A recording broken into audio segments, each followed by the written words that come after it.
Buenas tardes, mi nombre es María Celina Alzate del módulo Teorías y Enfoques del Desarrollo. Con este pequeño video queremos hacer la sustentación de una investigación que hemos llevado a cabo durante el estudio del módulo. Esta investigación consta de una primera entrega, la cual teníamos que seleccionar una problemática de estudio, la cual fue, para nuestro grupo, es la corrupción, lesión de pobreza y desarrollo económico en Colombia. Para esta problemática seleccionamos unos años de base para estudiar, los cuales fueron de 2015 al 2018. Bueno, dentro de esta primera entrega seleccionamos 30 fichas bibliográficas, 30 citas bibliográficas las cuales se relacionaban con el tema. Para la segunda entrega de estas 30 citas bibliográficas seleccionamos 12 fichas con las cuales debíamos construir un marco teórico o revisión de literatura. Bueno, del marco teórico, algunos autores nos hablan de la corrupción en Colombia ha sido por años un problema de grandes dimensiones y que ha permeado a un sinnúmero de sectores políticos, económicos y sociales, de manera que es común la presencia de hechos de corrupción tanto en el sector público como en el sector privado, desde la malversación de fondos, dádivas, compra de votos o uso de instituciones públicas para favorecer los intereses propios. Bueno, otros de los autores nos hablan de los efectos que la corrupción ha tenido en la pobreza. Pues, autores como Yukta, Davodi y Ter enfatizan que la corrupción tiene un impacto importante en la pobreza y muestra que un aumento de una desviación estándar en la tasa de crecimiento de la corrupción se asocia con una disminución en el crecimiento de los ingresos. Efectos en el crecimiento económico. Cano Muñoz nos define en su investigación que durante las últimas décadas la corrupción ha sido objeto de estudio no solo por el deterioro institucional que ha generado, sino por su efecto nocivo para el desarrollo económico. También Mauro, 1995, también nos aporta evidencia empírica de que la corrupción afecta negativamente la inversión y el crecimiento económico entre países en la década de 1980.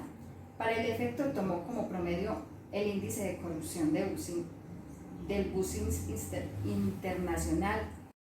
Buenas, mi nombre es Nelson Salazar, estudiante del POLI en el módulo de Teoría de Enfoques del Desarrollo, programa Administración Pública.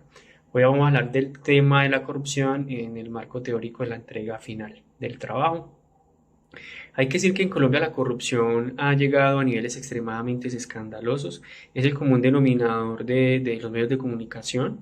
Definitivamente los colombianos ya estamos cansados de escuchar, de hablar siempre de una noticia del tema de corrupción en nuestro país.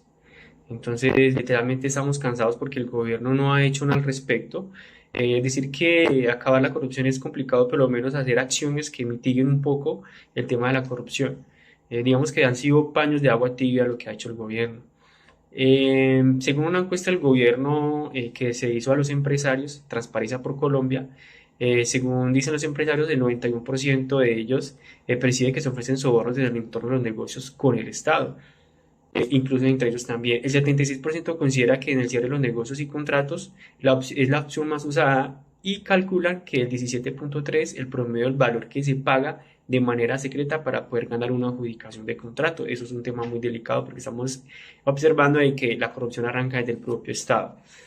Definitivamente la corrupción inicia desde el Estado colombiano y es un mal que se ha ido propagando incluso al sector privado e incluso a las personas del común. Eh, digamos que en Colombia ha existido la corrupción desde hace mucho tiempo, lo que pasa es que hoy con los medios de comunicación es mucho más visible. Se puede decir de que según Transparencia por Colombia existen 4 tipos de corrupción. Está la corrupción administrativa, la corrupción política, la corrupción privada y la corrupción judicial. Entonces podemos decir que la corrupción administrativa lo que abarca es alterar los procesos administrativos para apropiarse de los recursos públicos, sobre todo los recursos económicos a través de los procesos de contratación pública. La corrupción política es aquella a la violación de los deberes misionales, posicionales de los políticos en querer tener mucho más poder dentro de su partido político, y esto es la conjugación de contratos, de contratación indebida, en fin. La corrupción privada se puede entender como los comportamientos desviados de los centros del poder y la decisión de empresas beneficiarias de los administradores que contratan con el Estado. La corrupción judicial, pues básicamente consiste en los comportamientos en los que un funcionario judicial decide en el marco de un proceso la violación del principio de imparcialidad y básicamente a esa persona que está investigada, pues lo que le hacen es básicamente anular el proceso de seguimiento de su acción judicial o archivarla como tal. Y está la corrupción judicial, que es la última de que estábamos hablando. Entonces, muchas gracias por su atención.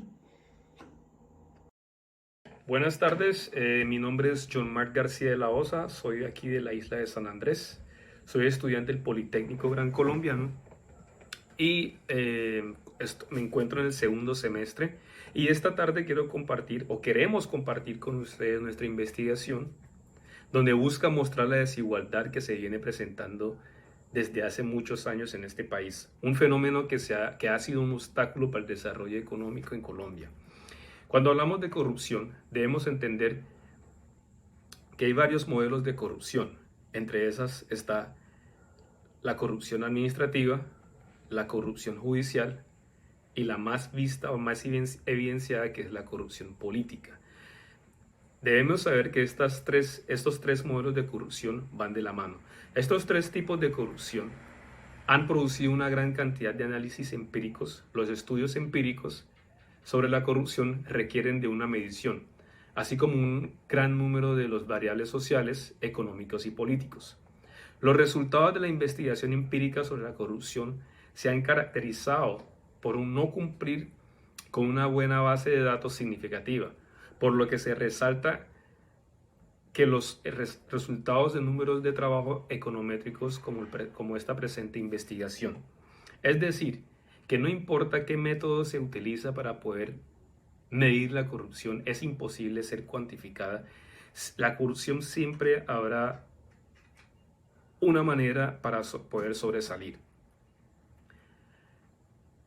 ¿Por qué? Por la misma función del sistema de gobierno en este país. Es una enfermedad que destruye las bases bien intencionadas de la política y de los seres humanos, como por ejemplo, no solamente se trata de corrupción en los altos niveles socioeconómicos y sociopolíticos en Colombia, sino también en el ambiente del común.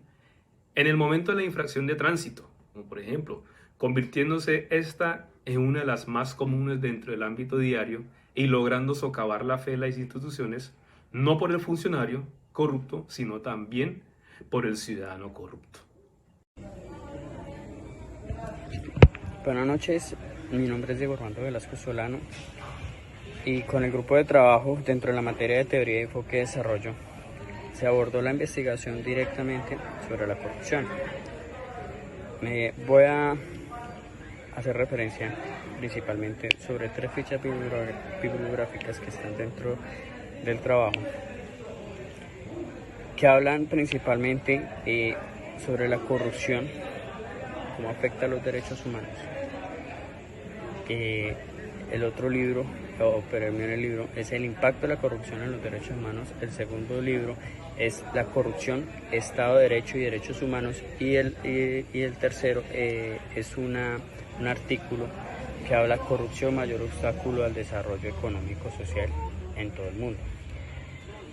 Las tres dinámicas abarcan un sinnúmero de conceptos que van direccionados principalmente a cómo esta situación afecta a una sociedad. Dentro del libro de impacto de la corrupción en los derechos humanos se cita o se nombra textualmente que la corrupción es una enfermedad que realmente daña a los entes gubernamentales, a aquellos entes que deben servir a una sociedad, a un Estado.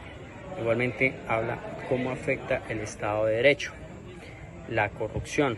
¿Por qué? Porque un funcionario público tiene el poder de dinamizar muchas cosas y que ese poder se lleva a un fin particular. Se dan en este libro de corrupción, Estado de Derecho y Derechos Humanos, se da a conocer algunos casos de cómo la corrupción ha sido el enfoque a muchas dinámicas sociales y económicas de declive, e igualmente que llegan a estar impunes, que no se toman una situación que permita luchar contra este fenómeno, luchar contra esta enfermedad, que permita realmente generar mecanismos que lleve a tener una mejor sociedad y que se deje a un lado todo aquello, todas esas situaciones particulares, y realmente se busque trabajar por una sociedad, realmente se busque un desarrollo y un crecimiento social. Pero, como van a conocer los artículos o los libros y el artículo, es algo que es una lucha constante y que tiene que irse buscando soluciones para poder abarcarla. Muchas gracias.